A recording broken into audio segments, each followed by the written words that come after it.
Hello and welcome back to Redefining Moments. I'm your host Kelly and I'm excited to have you here as always. Now, I am not just excited to have you here, I am excited because something's just unlocked in me and I'm like, yeah, how have I not realised this before? How is this been so oblivious to me? And thanks to the last episode that I just recorded, I realised something about silliness. And I allowed it to sit with me after the recording, and it brought me back to a memory of my friend recently saying, Kelly, I need to shake you because I keep seeing your Instagram posts and I keep seeing things that you're sharing and you're being coached, Kelly. You're not being you. And I was like, I felt a bit offended because I was like, but I am being me. Like, I'm sharing my wisdom, I'm sharing my knowledge, I'm sharing me. And she's like, but you're not. You're not sharing your energy, your vibrancy, your zest, your joy. And I thought about this and she did have a really good point, like a really good point. But I realised it also then got me into a spiral of perfectionism. And I didn't post for several weeks because in order to show my joy, in order to show my zest, my energy, my vibrancy, it does take a bit more editing and it takes a more conscious effort for me to interact with that version of me. I wasn't feeling that version of me, but I was seeing that version of me in pockets. Like when I was skiing the other week, I took myself out on a date day on the slopes.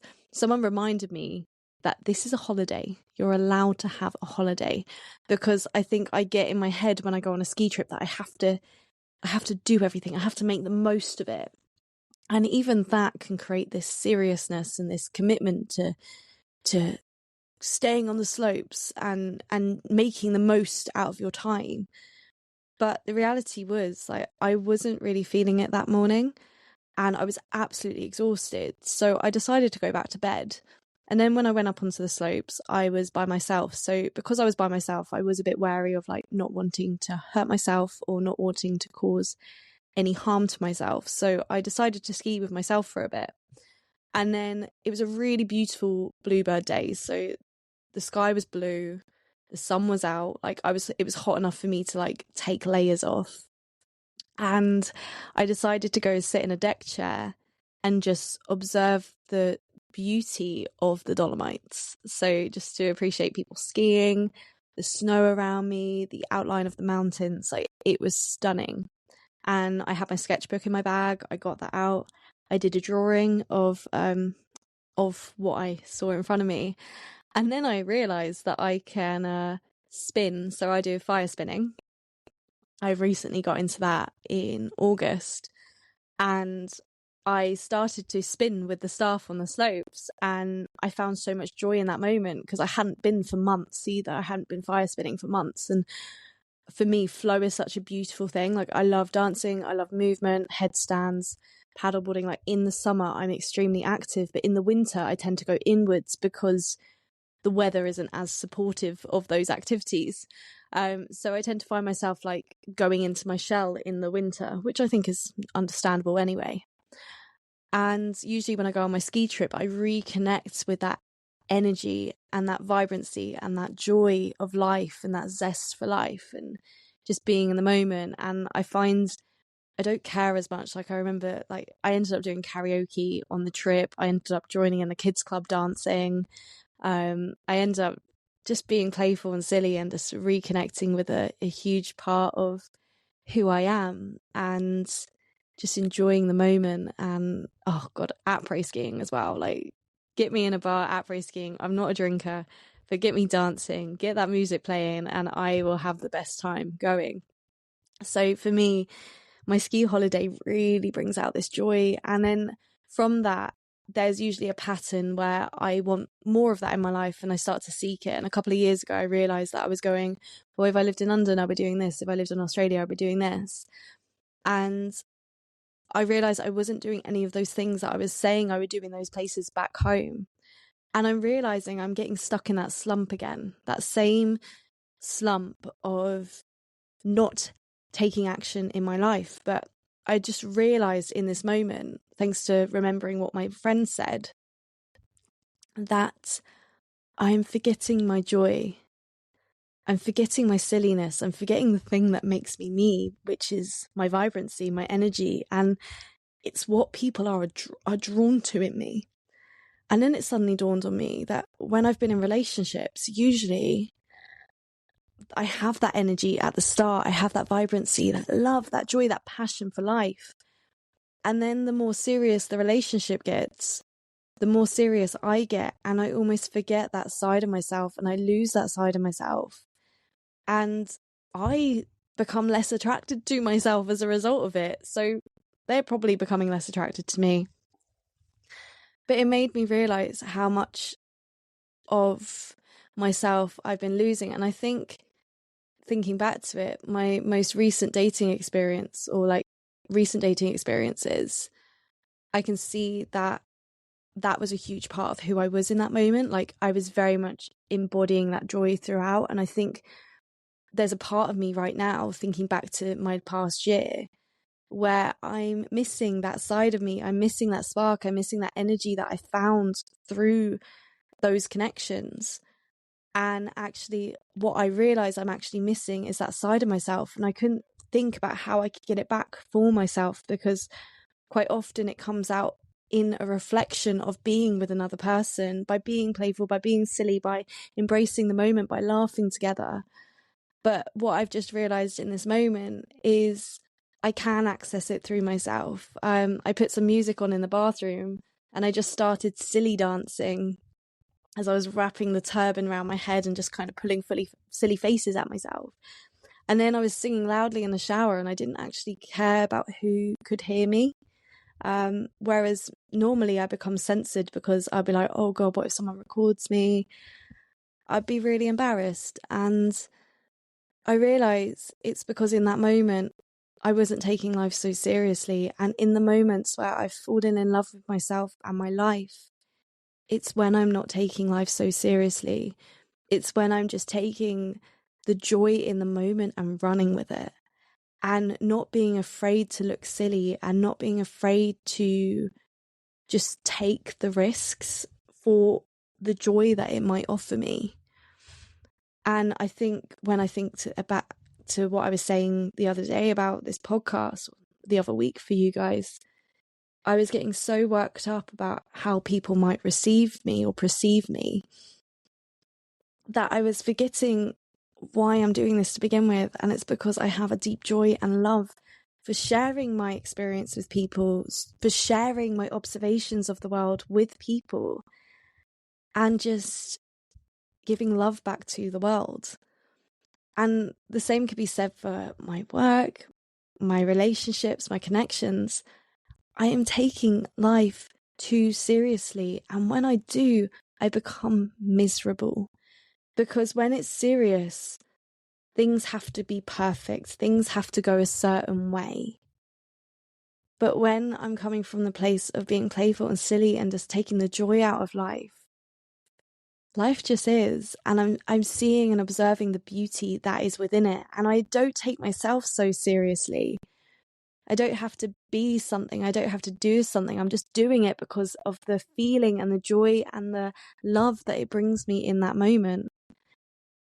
Because I do have an issue around trying to be the perfect person, or trying to get things right, trying to make sure I'm doing things right, exactly how they should be, making sure I make the right decision now so I'm not suffering later. But it doesn't matter what you do, life will turn out the way it will.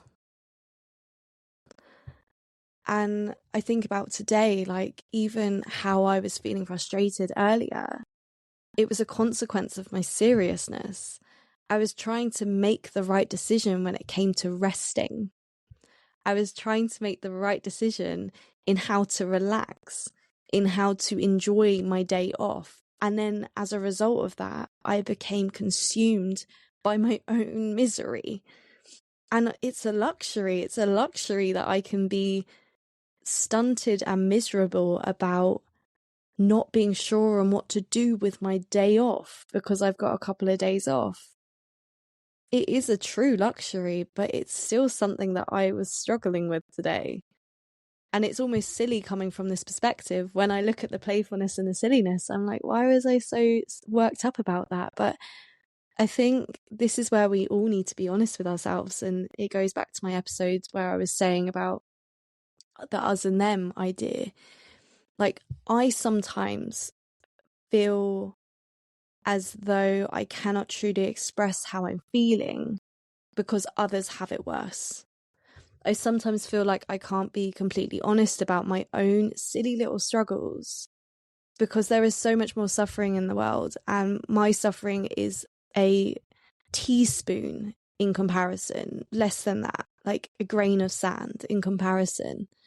But it still exists, and I think it's giving permission to actually acknowledge that we have little struggles.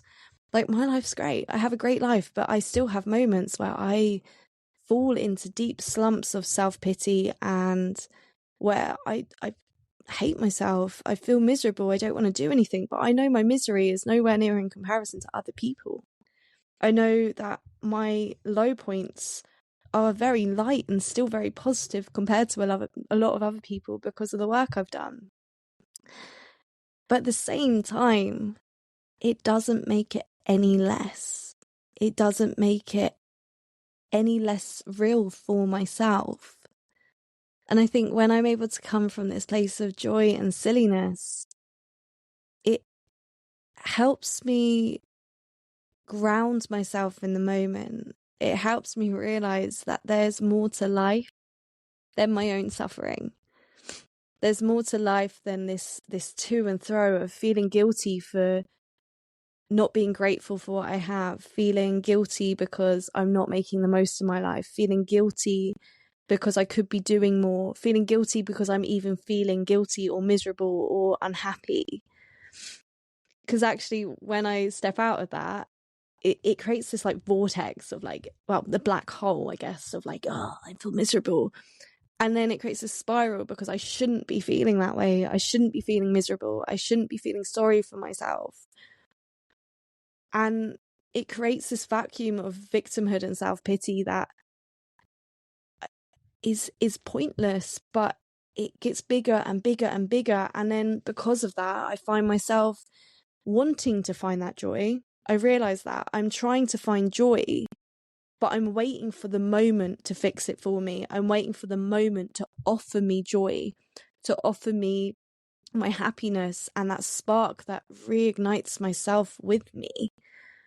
Because in those moments, I know that I've been happy. I feel the memory of joy coursing through my body, and I long for it. I crave it, and I'm trying to find it.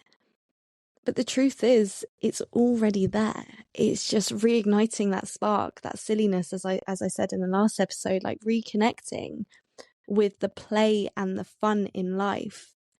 And I'm really grateful because there was 2 people I met last year who really, really offered me that. They showed me the silliness and the play and the joy that I had within myself. But if I'm honest, my own seriousness got in the way of that. My own seriousness of things needing to go the right way stopped me from actually embracing the beauty of what I had in the moment. And that's sad. That's sad that I stopped myself from being happy and having joy in my life because I was so fearful of it going wrong rather than it going right. And I think that's what this moment, this simple moment has just made me realize, is how much we can create our own suffering by taking life too seriously. Life is something beautiful. It's something to be experienced. Yet, how many of us are actually experiencing it? Because we're too ashamed to experience it. We're too fearful of showing ourselves as being vulnerable or putting ourselves out there in the world. Like I said just now, singing in the shower, why was I so ashamed to be in my own private space singing to myself?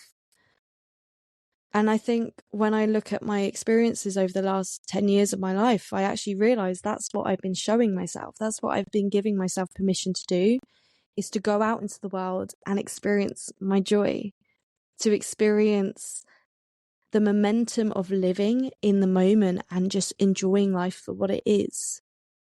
The moments where I have struggled and suffered and felt the least like myself is when I've been fixated on life going a certain way, of making the right decision, of being the right person. But when I am my truest self and I'm in those moments, there's nothing else like it. It's indescribable. And I think we're almost torn between who we think we should be and who we are. And I think it creates this pressure, it creates this pain and suffering, and we almost try to numb it because we know how life should be. Like I said, like I'm craving this joy. I feel it. I feel I know who I should be. And fortunately for me, I do have worked on myself enough to know in those moments what I can do to tap into that version of me, or I give myself permission to lean into that. But also I've just wasted a month or 2 weeks going through waves of feeling good and feeling bad and feeling good and feeling bad, because I haven't recognized this sense of actually, why am I taking life so seriously? And there have been moments where I've snapped out of it because I've acknowledged that I'm taking life too seriously in this moment, or my thoughts, why would I choose these thoughts? Like, why am I choosing them? Or actually, I'm going to film something and then I start singing to the song in the background, and then I start filming myself singing and I'm having a really good time and a really great time. But then I start getting paranoid about, oh God, I've just shown myself singing because I shared it online. And I'm like, oh my God, I'm so vulnerable. I'm like, why did I do something like that? I'm going to look like an idiot. No one's going to take me seriously. And it just creates this vicious cycle and this spiral. But in truth, when I am truly in that moment of joy and love, nothing else matters. I told someone the other day that my anxiety, my social anxiety, happens after the situation. Because in the moment, I am so me. I am energy. I am light. I am positivity. And then afterwards, I go, oh my God, that was too much. Why did I do that? Why did I say that? I start to take things too seriously again. I get stuck in that loop. And I think many of us do this before a situation. We take things too seriously rather than just going, I'll just show up, see how it is. If I don't like it, I can leave. We do have our own will. We do have our own direction in life. And we can choose to leave a situation. And in some cases, as I said, things are out of our control. But how can we find the joy? How can we find the silliness in that moment? The playfulness, the laughter, the love? Because I don't know about you, and it depends on, I guess, your experiences, but there is something I find quite beautiful about a funeral. So when someone dies, obviously there's a lot of sadness. There's a lot of heaviness around losing someone you love. I find it quite beautiful in that moment because it gives me permission to reflect on the love I've had, the ability to have loved that person, and the memories I have with them. And something I find really beautiful, and if you are in the darkest moments of this situation, I want to give you permission to notice this in the moment, is people almost let go of the seriousness of life. They realize in that moment that actually something deep has happened, something really painful has happened. But when you go to the wake, depending on the people and depending on the environment, I find there is a lot of joy. People are connecting, they're interacting, they're reminiscing around the memory of their loved one. There tends to be sometimes inappropriate laughter where someone says something and then everyone else around them just seems to laugh. And it's that moment, it's that silliness that just breaks the sadness and the tension and brings you back to that love of that person. It might be of a memory, a silly memory about that person. I know when my dog passed away, we were fortunate to all be there when she died. And while we're waiting, our dog is on the table, literally nearing the end of her life. She's fading away. We're all heartbroken. And next to her is this sign, "Is your dog obese?" And our other dog is at home. And he scored an 8 out of 10 on this scale of dogs. And it showed you a Labrador with varying sizes from above and from the side. And we're kind of all looking at it going, what one do you think Bailey is? And we're kind of scoring him, and we're all laughing about this scoring system. And then we drop back into the moment of grief and sadness and hurt. And the vet comes in, tells us what's going to happen, starts putting our dog to sleep. And then my mum makes a comment of, oh, maybe we'll take her to her favourite part of the beach. We'll spread her ashes at the favourite part of the beach. And on this part of the beach, Sasha absolutely loved it because the sand is soft. Like when you step on it, it's the most satisfying feeling. When you step on the sand, it takes the weight of you underneath and it just collapses. And it's a really nice feeling. And she absolutely loved running around on this bit. She always got the zoomies on that bit. It was amazing. And my brother made a comment in that moment, which was, I wonder if that's why the sand is like that. But the way he landed it, the way he worded it, we all just burst into laughter. And even the vet did. It was just this moment of our dog is being put to sleep. She's at the end of her life.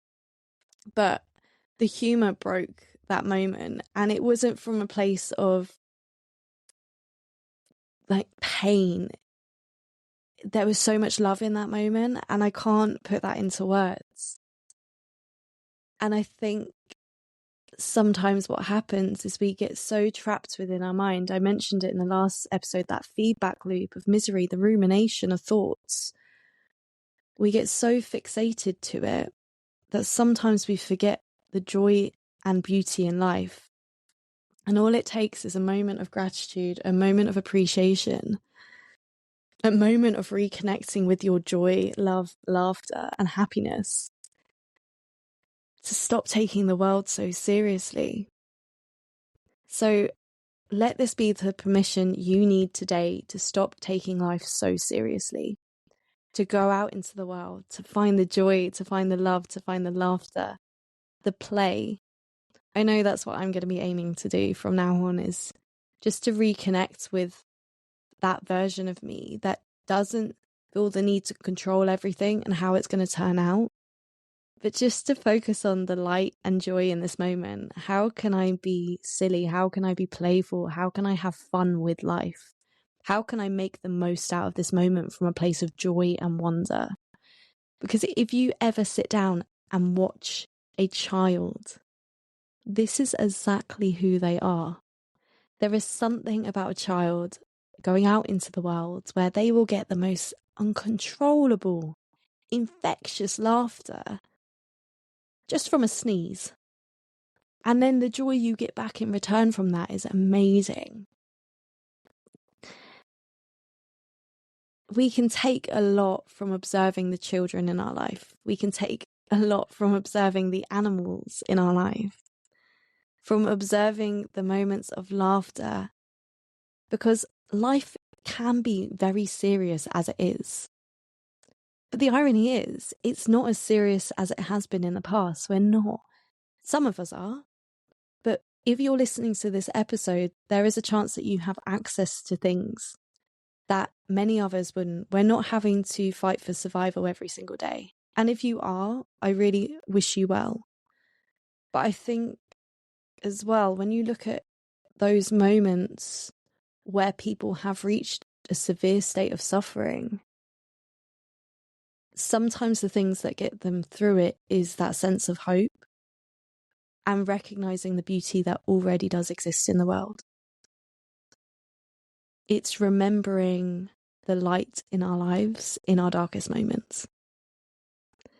So please let this be a reminder of you to go out, have fun, have joy in the world, and please take a moment to share this joy with another person in your life. Life is so beautiful. There's so much joy to be had. There's so much laughter to be had. And do we want to spend the rest of our lives miserable? No. I'm pretty sure the answer is no. So how can we take joy in this moment? How can we take joy in the now? Until next time.